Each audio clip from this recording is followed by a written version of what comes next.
What's going on, Valhalla Group? I'm your host, Snowflake, tonight.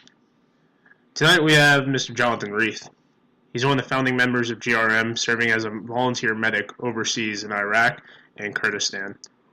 John served with our previous guest, Austin, as a volunteer medic, and you can also see him on the YouTube page, Mosul Medic. John spent a good amount of time overseas as a volunteer and is now coming back training to be a paramedic. Without further ado, John, why don't you introduce yourself to the group? Awesome. Hey, thank you so much for having me on. Great podcast, so it's great to be part of this. Great to have a voice to speak to people about my time overseas, the groups I was with, the people I saw. So this is a great honor to be on the podcast. I don't want to stroke y'all's egos too much, as I told Austin, but yeah, honestly, it's a damn shame y'all's story and isn't getting out the way it should be. So, well, one of the, I don't want to put the cart before the horse here, but I wore a GoPro most of the time that I was overseas, and the purpose of wearing that GoPro honestly is for training. Austin and I, we both put our video up on YouTube. Not edited. We're not telling people don't use it. We just do people whatever they want with it. Really, it's about training. It's about people seeing what's really happening to the civilians over there. So, but I may look at taking the video I have. Most of it's already been released in one facet or another, but kind of compiling that into kind of an informal documentary or something, just so I can get the story out there a little bit more, because the story of what's happening to the civilians over there is, I don't think it's being told as well as it should be, to be honest with you. Yeah, it's pretty upsetting because I've seen that article and seen articles like that where you got, for instance, like 200 civilians killed, or this happened, or that happened, and you're just kind of like, oh man, and what the fuck's going on over there? And then for Austin to come out and be like, yeah, that shit didn't happen. But then, I have my own stories where I've heard things on the news, things happen, and then you're like, oh shit, that happened right outside the freaking, right in Helmand province, and then you're like, why didn't we send any helicopters, or why didn't the cast go out, or you didn't hear anything about the medevacs and shit like that. So it's all fucking media. It's all nonsense, but it is. Yeah, what it is. People got to realize, the media there. It's not like it is here. It's way different. But it is no different in the respect that people want a story and people will embellish a story. But there's no accurate reporting from inside of the city of Mosul, from anywhere, from where we were forward, because the media weren't allowed to go there, or if they were, they basically had to sneak undercover to get there. So the stories coming out of these, a bomb hit a house and it killed 30 people. It's that's so far into the old city, and we're 8 kilometers outside of the old city. There's no way anyone got in there. Yeah, it's physically impossible for media to have been in there. So you got to take that stuff with a grain of salt to some degree, And I'm not saying that there are times that those stories are true. I just feel like more times than not, there was a lot of misreporting in that conflict, for sure. Yeah, it's disappointing, at least seeing it from me, in my perspective, and I'm sure the similar perspectives of a lot of people who were contracting military, and now we can, with the new age of this war, a lot more volunteers and whatnot are coming out into the open of men and women who go over there. And then it's disappointing to hear this stuff, because you're a student right now, and I was a college student. You hear things, these kids, they've never been overseas, they've never left their county, and they're telling you about things that happened overseas, and like, oh, look what Don Lemon said, and I'm like, yo, Don Lemon can go suck a fucking dick, okay? Don Lemon was not in Mosul, fucking digging through rubble, counting fucking bodies, and Don Lemon wasn't there helping people with triage. Don Lemon, and I use Don Lemon because I despise him, and I hope he hears this because I'm spiteful a little bit, but you get what I mean. Like, it's like you said, there's no way that these reporters are going into the field, going into ISIS-controlled territory, and then doing a casualty count. When, like, coalition forces and freaking Iraqi forces can't even do that. Exactly. So, I mean, you're absolutely right. One of the things you touched on, and I want to circle back here a little bit. You talked about men and women volunteering to go over there, and I think that's a great point to kind of start a little bit of like, kind of want to tell a little of the story here, kind of like the beginning days and kind of how I got involved with all this, because I get to ask that question a lot. People hear I went and volunteered overseas with the Peshmerga, and everyone's like, I want in, I want in, I want in. That's just, everyone wants to be part of that. So, the quick story on that is,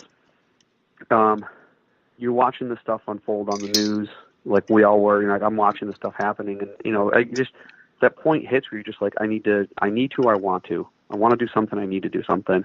I make the conscious decision. I'm going to go overseas and I'm going to help. There was a group, and I'm going to leave their name out of it for right now, because, and I'll get to reason why here in a little bit. They were like, okay, we need some volunteers to come over and do medical help. So I'm like, great, I can do that, right? It was kind of going to be like a train-the-trainer program with the Peshmerga. So get off the plane, basically find out that their group had folded. Not fully, but mostly had folded. So I was kind of just like left in Kurdistan, putting my pants around my ankles. I'm like, well, what do I do, right? And got in contact with a few people at that organization who they had a big shakeup and they're trying to get themselves back together, but unfortunately I just got lost in the shuffle. So the contact I had there, and when working with this person, I'm like, I'm just not going to give up. I made it here. I mean, I'm not going to just throw my hands in the air. Yeah, getting to Iraq in a time of war probably isn't the easiest thing to do. So you're like, might as well do something, even if you got give out a few Band-Aids. At least you can be like, hey, it wasn't complete wash. At that point in time, I was determined to do something. I had done a good fundraiser drive. I probably raised a couple $1,000s. I spent myself close to $8,000 buying medical supplies, and I paid to have that shipped over. So you got about a $10,000 investment of medical supplies sitting at the airport. That showed up a few days before I did. So basically I get myself footed. I'm like, all right, I'm going to make this work. We'll go pick up these supplies. We'll get everything going. Without getting really deep into the weeds, it's a very lengthy story. One of the people from this group that I'm not going to mention basically went rogue, stole all my medical supplies. So those were gone. Literally $10,000 worth of like awesome medical supplies gone, out of history. So at this point in time, I'm pretty bitter, but determined to make it stay. So the guy that I was laying low with, he helped me find a couple generals who needed medical personnel on their front line. So that's when I basically got driven out to Bashika Mountain, which is a few kilometers north of Mosul, and boom, got dropped off. Don't speak any Kurdish. No one there really speaks any English. And you're just like, great, here I am.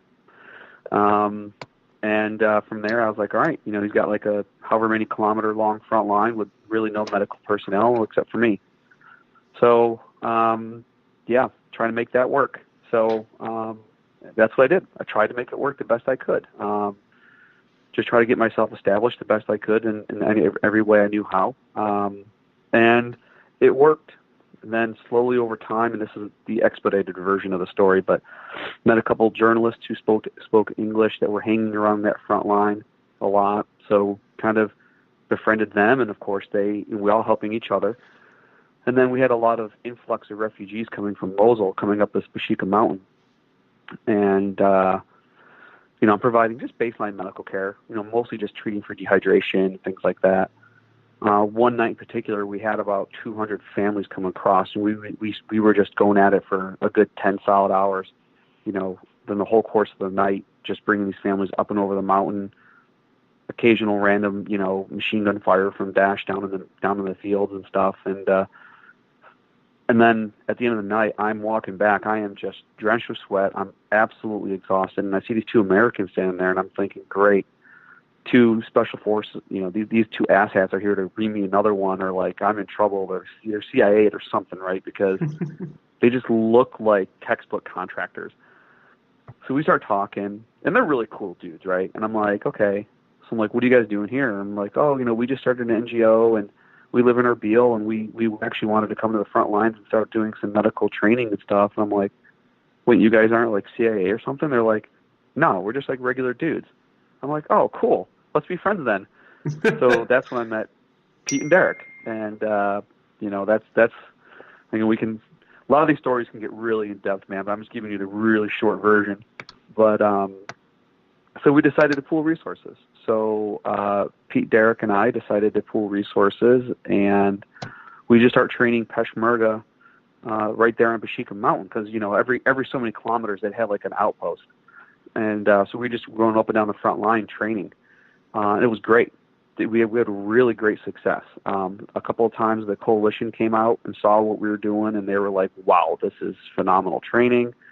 Some of the Germans saw us doing it, some of the Americans, and they literally, one of the guys, took his Screaming Eagle Ranger tab off his off his shirt and handed it to me. He's like, you guys are doing awesome jobs, man. He's like, it's all I have to give in my thanks. So thank you. I was like, wow, that's a huge honor, right? So we're moving along, and then we're getting word that the operations are going to start. They're going to start taking back some villages and cities in and around Mosul. We meet up with some other guys, AEM, the Slovakian NGO, and again, we could pool more resources, right?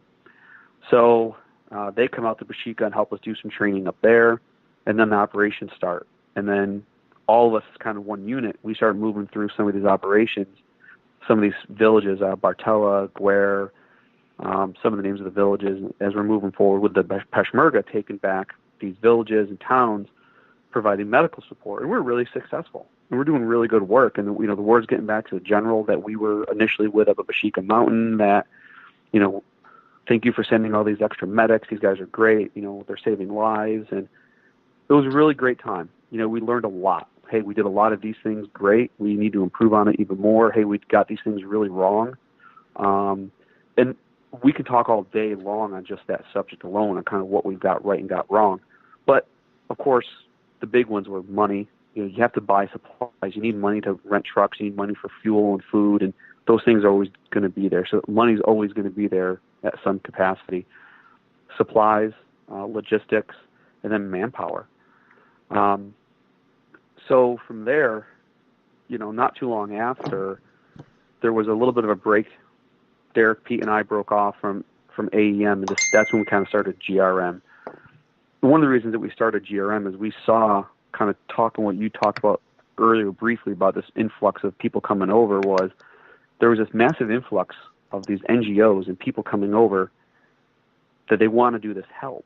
But they didn't know where to go. They didn't know what to do. They didn't know how to start. And it was just, you're literally watching somebody try to wrangle cats for a bath. It was kind of messy.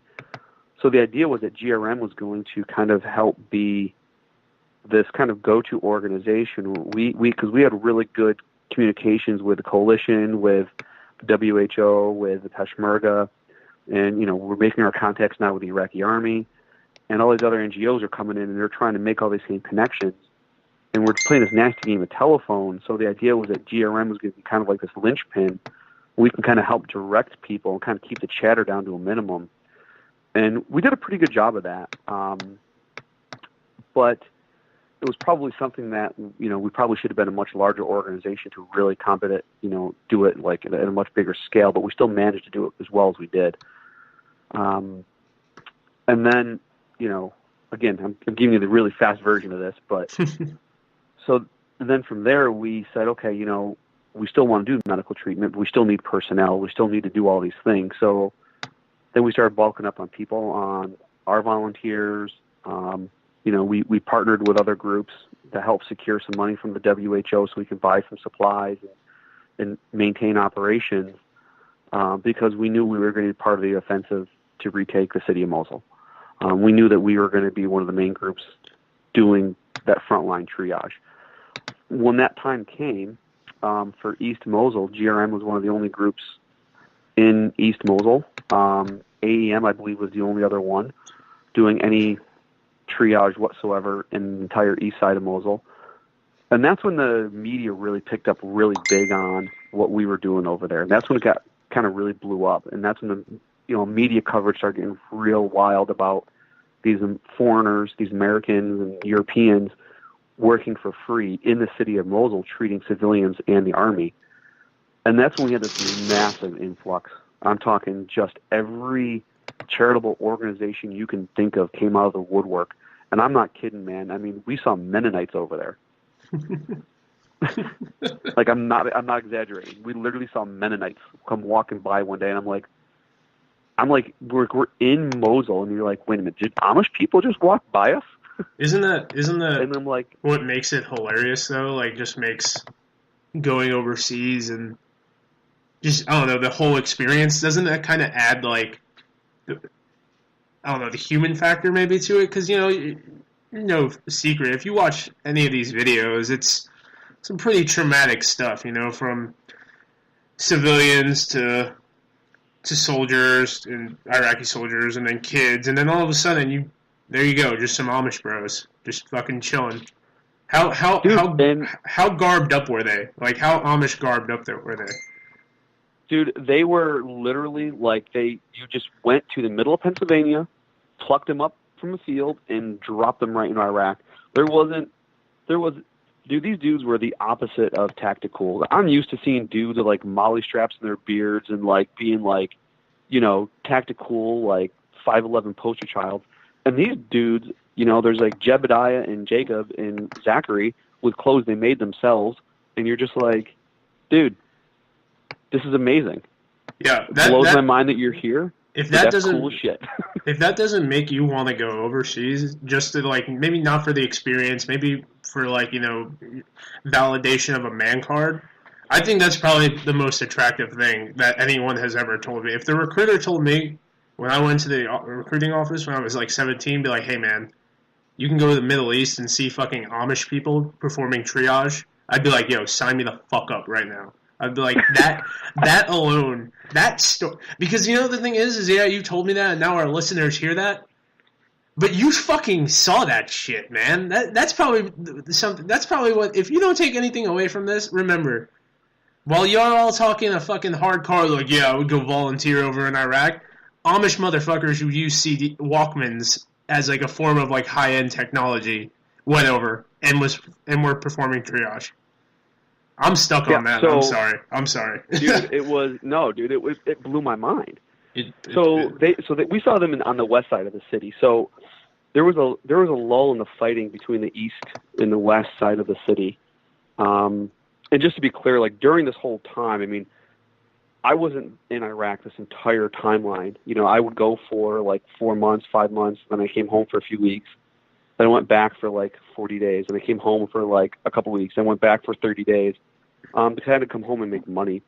Yeah. I didn't, we're not getting paid, so I came home and I would find ways to make money for a little bit and tend to family needs, and then I'd go back over kind of more or less to piggyback and support specific operations. And at this point in time, too, we're picking up volunteers, so I'm doing more of like administrative roles and, we're doing those things where sometimes it's a little easier doing the States and stuff. So, so when West Mosul kicks off, we're starting outside the city and we're slowly working our way into the city. And like I was saying, these groups are coming out of the woodwork, man. And there are, it's like groups like MSF, like Doctors Without Borders, and they're just setting up. They set up hospitals kind of far away because they have security protocols. There's another group, and again, I don't like to speak ill on other groups or anybody for that matter, but there was a group who was alongside of ours. Mortars came in, 75 meters away or something. They packed up and they hightailed it out of there, and they went back, 6-8 kilometers because they're like, our security protocol says we have to be so far away from the fighting. And we're like, okay, you guys realize fighting's like literally happening like 2 blocks from here. Like, but this is where when people are hurt, this is where we are their first defense of them saving their lives. Like 6 to 8 kilometers, like from here, they're going to die. Yeah. So we kind of really rode the front wave in. I mean, that's kind of what we got known for. We stayed with the Army the whole way in, literally right into the old city. Just because we weren't going to, we're not going to stay behind 10, 20 kilometers because it's quote unquote safer. I mean, in that environment, I don't know that anywhere is really safer. So, we just stayed with the Army and we just kept moving in with them, and they would move, we would move. And, we provided support for, like I said, civilians, and we supported the Army soldiers, of course. We even treated a few ISIS fighters, and I know that irks a lot of people, but it's like, you know what? My job is to treat everybody medically. Humanitarian law will dictate that. Yeah. If they want to, if I put a tourniquet on that dude and they want to bring him back and execute him, I mean, I can't control that. I can control what my actions were. And I know that's going to irk some of your listeners probably, but, in the grand scheme of things, I know in my heart I made the right decision. Well, not only that, too, is everyone, if you do get irked by that, get off your high horse, because when you're in the military or even contracting and they come up to the base and they're like, hubba-da-dubba-dub, my whole fucking life, my leg's blown off, can you help me? You're going to offer them the same aid that you would a coalition force. So we can all get butthurt all we want about that, but fucking get off your high horse, because that's exactly what the fuck would happen. So, yeah, exactly. I mean, we did the right things. Yeah, it's the right thing. Like we can all talk, like you said, talk tough, but there's very few. Honestly, over there, I'll keep it at that. We can talk offline about my opinions on that, to be honest. Yeah. No, I hear you, man. Yeah. But yeah, anyway, so and that's again, that's when we ran into the Mennonites. I'm just like it. But that's what I'm saying. There were these groups that were coming out of nowhere, and they're like, oh, hey, we want to set up a TSP in that building. I'm like, why would you set up a TSP in a building literally right next to our building? Why would you set up 2 CCPs next to each other? You either have one solid one, or you have one positioned strategically to benefit the battlefield or the other CCP in some other capacity. It doesn't make any sense to put them right next door to each other. So part of what GRM was doing is trying to deflect and shape people. Like, we had one group was like, hey, we're gonna go to this neighborhood and distribute water, and we were like, hey, that's really awesome that you have water to distribute, but that neighborhood, that's not the right neighborhood, because they have no problem with water. You need to get to this neighborhood down here, because that's where the problem is. So that's, aside from doing, casualty, care, that's one of the big things that GRM was good at. We were kind of helping moving things around. We weren't the only ones doing it, because obviously you still have the WHO, the UN, and the coalition. They're still pulling their strings from up top, but we were the closest to the fight out of any of the groups there. So, we would give them feedback, and we would give them pointers and like, hey, stop sending groups over here, because that area is like not a problem anymore. You really need to start pushing groups over to this side of the street or that neighborhood. And, that's kind of what we were doing alongside of the casualty care stuff. And that was one of the, I think, the big separators from us in AEM. No disrespect at all or anything like that to the AEM guys. I mean, they're great guys and they do great work. We just, I think from an organizational standpoint, we just wanted to go different directions. So that's kind of why we broke off and started GRM. But, but it was, talking about my time over there, though, it just specifically, it was a grindhouse, man. I'll never forget the day when we were all sitting, relaxing, drinking tea, chilling, and a guy comes running in with a child, and then another guy comes running in with a child, and then another. 12 kids outside playing, stepped on an IED. We had 12 kids blown apart in the CCP in a matter of seconds, and kids missing arms and legs, and man, it is, the thought of, kid with 4 tourniquets on, or, all these images I had in my head of these kids. I mean, I don't care how much of a tough guy you think you are. You're not ready for 12 kids blown apart. You're not ready for putting 5, 6 of those kids in a body bag. You know what I mean? So that's the other thing I always have to remind people. It's like, it's not Hollywood over, man. There's no bravado. You got to be prepared to let it out. And you got to, you can call me a pussy, whatever you want. I don't really give a shit. But, put 12 kids in that situation in front of anybody and tell me they're not going to be upset about it. They're not going to cry. Kids are the worst, man. Because even if they're like the bully in school, they're not bad. No kid is... Very few kids, I'll say, on this earth are truly evil, So it's... Yeah. My first call ever, I did a ride-along. I was like 15 or 16, was a kid. Had a febrile seizure. Ended up dying because of it. We found out later. But, it's probably the best thing that ever happened to me. Maybe it would have been cool if you... Not cool, but it would have been better if it happened a couple of years to the right a little bit. But, 15, 16 years old really kind of set the tone of anything service, military, medical, whatever the hell you want to call it. Really set the tone of like, hey man, like not everyone gets that fair shake, and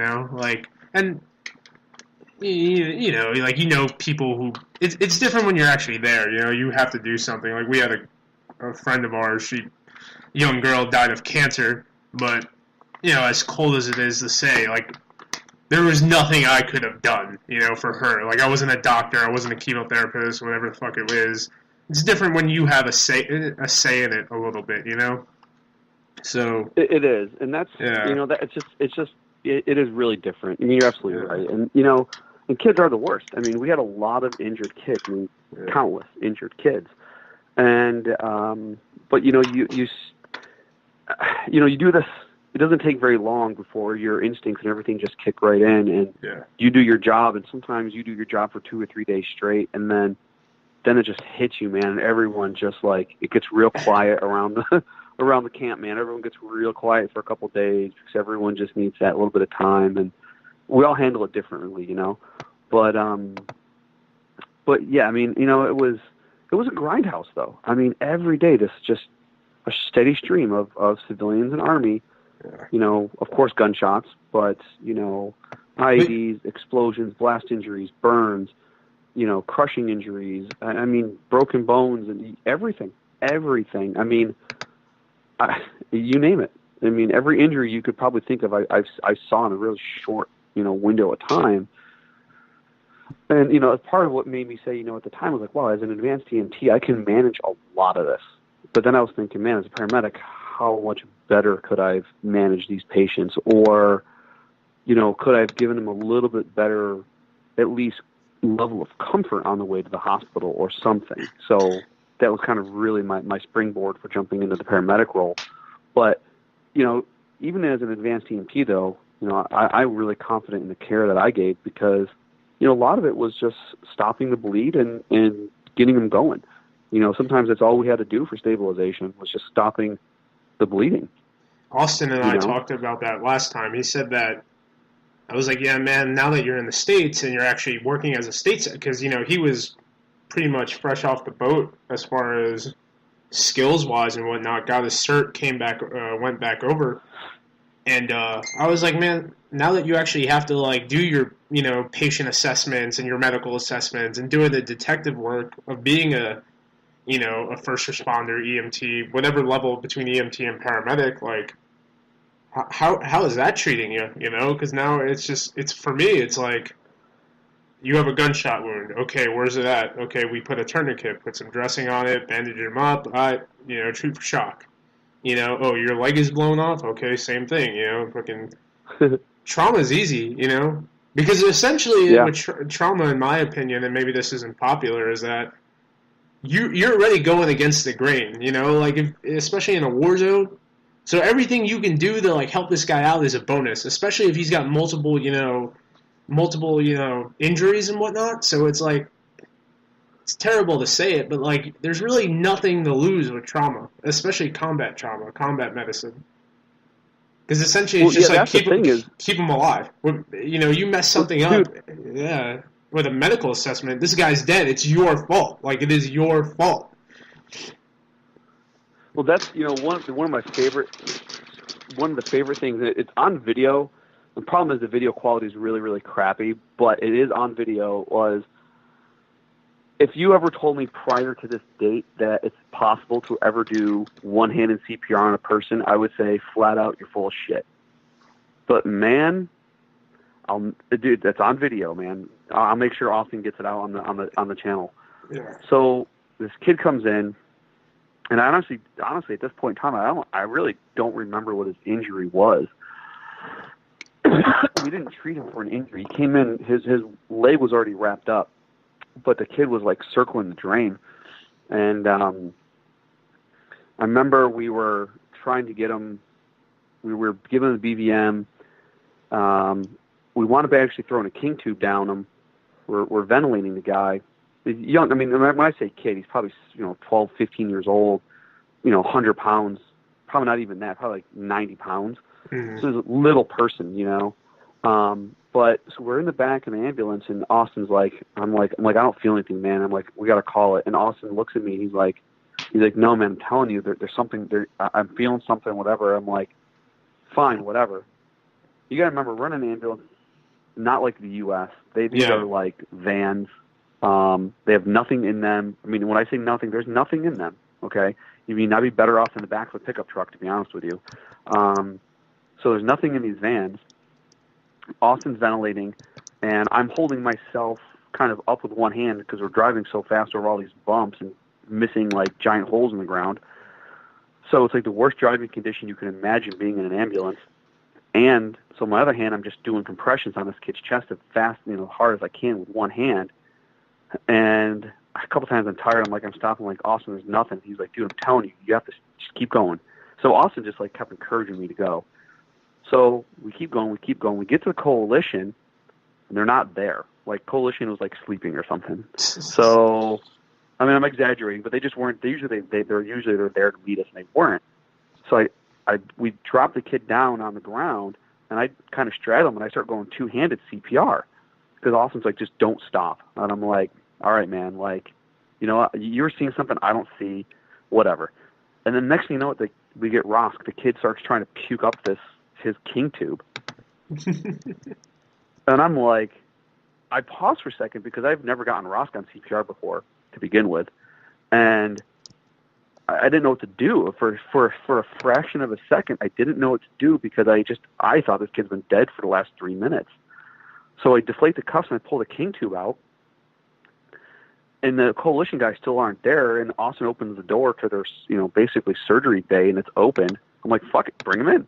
So we throw him on the table, and I'm rifling through all of their supplies. I find an NPA, and I throw it in the kid, and we're trying to BVM him, and then that's when all of a sudden there was like this like rush of like multicam coming in the door yelling at us, and they basically took over. And come to find out, a couple of days later, I was asking the guys, I'm like, hey, what happened? They're like, dude. They said, you guys did phenomenal on that kid. They said we opened up his leg, and they had, they basically flayed his leg open because it was all some nasty injury, and they had him there for like 2 days, and they got him all packaged up real nice, and they brought him to another hospital to fly him down to Baghdad, and the other hospital basically dropped the ball of care, and he died of sepsis. Oh, my God. That is There's two ways you can look at that. One, obviously third world medicine fucking kicking in, and third world doctors and all that stuff. And two, that's part of it. Yeah, probably negligence, But at the same time, you gotta have your you gotta take it for what it's worth, man. Like, if you're going to be doing especially multiple patients all the time, you can't get hung up ever. You can't get hung up even if you're in your states. You just have to fire and forget. You fist bump Boston. You're like, hey, we did what we needed to do. It sucks. He's dead. And then all of a sudden, the alarm goes off, and you got to get back on the rig, or you got to get back, on your mission, or they're having another offensive, and you have to get ready to work. So yeah, you can be butthurt for Yeah, and about 5 seconds, you know? yeah, yeah, and that's the thing too. It's like, people watch some of these videos and they really critique like what we've done. Like people are like have critiqued, the fact that we even like mess around with one-handed CPR, or the fact that we even like work the kid as long as we did or whatever. And I'm like, you know what? Until you're there and until you do that every day for months, like you don't have room to speak, because I tell you what, like we didn't have all the luxuries. I work on an ambulance now where I'm surrounded by every luxury. If we tell our agency, oh, hey, there's this new thing we really should have, they're going to at least look at getting it for us. Maybe we can afford it, maybe we can't, but they're going to at least take a look at it, right? I mean, case in point, our agency just spent a huge wad of cash. We have 6 ambulances with auto stretchers and auto loaders on all of our ambulances because it's saving on all of our backs. That's like $200,000. Yeah. I mean, we blew our whole budget, but whatever. We did it because it was the right thing to do. Anyways, what I'm getting at is in Iraq, we had no auto this or auto that. Sometimes, you're looking around and you're like, oh, I need a BVM. And it's like, oh, you can't because the only one that we have is being used right now. Or, hey, it'd be great if we had some normal saline or maybe even lactated ringers. Oh, apparently the only boxes of fluids we have are mannitol and dextrose 5%. Okay, well, I don't really want to give everybody mannitol. That's not the right thing to give everybody. Do you see what I'm saying? So it's not like even if you have supplies, sometimes they're the wrong supplies to give for every patient. Sometimes, hey, we don't have any oxygen. There's just none, or whatever it may be. So you're working in a really true, like, real down and dirty field location, and you're not being supplied by the U.S. Army. You're not really being supplied by the Iraqi government. We're being supplied mostly out of our own pockets, whatever we can buy and logistically get to the front lines, which is very little. And that's what kind of gets me when people like to critique the physical work that we did is, well, a lot of what we did, we had to kind of revert back to kind of relatively basic skills because that's all we had to work with. When we got to go beyond that, then we did. But you know what? Sometimes that basic stuff, though, I mean, it's not to be, discounted. I mean, we did a lot with a little. And I think that speaks volumes to the volunteers that we brought out. We had some very, very talented people out there, from basic EMTs all the way up to very, very advanced, 18 Delta PJs and all this kind of stuff. And, we, everyone worked accordingly. You didn't have people working outside their scope. We were smart. You didn't have a basic EMT doing chest tubes, and you don't you know what I mean, or something like that for that matter. But anyways, I guess what I'm getting at is that was always one of my only like personal little things when people would see these videos and make comments. It's like, listen, man. Yeah, it's frustrating. Unless you're going to be over there doing it. Yeah. And that's the thing, is like you can the people making comments could be those, well, SF, you're pretty much out in the wilderness doing some stuff sometimes. But if you could be an EMT or paramedic in the worst neighborhoods of America, and still, you're 10 times better off than freaking any one of you guys, Well, I always say this, in America, you guys always have one thing. You always have working active communications with someone else, and you have medical control that you can call. Okay? We don't have those things, Sometimes you don't even have communications with anybody. Sometimes it's like all comms of all sorts are down, so it's just, you just got to do what you got to do. But, but we made it through. The whole group made it through unscathed. Thankfully we had no one on our team or AEM, or no one got hurt in the whole, start to finish battle, going all the way back from the early days with the Peshmerga all the way through, to the Iraqi army. So we made it through unscathed, thankfully. But, yeah, I mean, now, GRM now is looking at the future. We still get a lot of requests from people that want to come over and volunteer. The Iraqi operation's done. but it doesn't mean that we're not looking for the next thing on the horizon. And I don't want to like get people amped and excited about things. So I'm not going to like really speak to exactly what those are, because the things that we're looking at, there's just a lot to do with planning and logistics. Some of them, these are things that we are actually going to have to, write, try to get grants for and stuff, because, they're just going to be very expensive projects.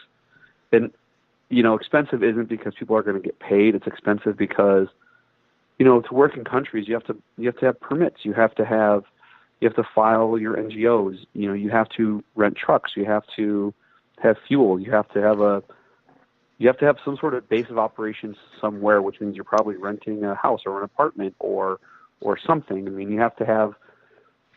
It's no different than anything else. You have to have working capital to do basic necessities. And some countries are just inherently more expensive than others because of the wars that are happening where they are. People are price gouging. And that's just, the only way you're going to get a permit to work in that country is you have to pay this guy X number of dollars first to even let you in the door to go apply for your permit, because that guy wants, he's going to skim off the top, and especially, you know how it is. Yeah, no, that's a big thing in I want to say the third world, with the constant war zone countries where government regulation, obviously, if there's corruption in the first world, you believe it, there is corruption in the third world, especially when it comes to contracts and bidding, and this person's going to hook their buddy up, and then that's why, in our scope of things, there's always protests going on of, bids and whatnot. So I am going to cut this one short. On the part 2, I do want to get, your take on the future of, personally, what you feel of Iraq, Kurdistan, all that good stuff. And then absolutely. And then we can go into that a little bit. So, guys, as I did with Austin, I'm going to cut it off a little bit earlier, and then we're going to do a part 2, which we'll upload both at the same time. So stand by, guys.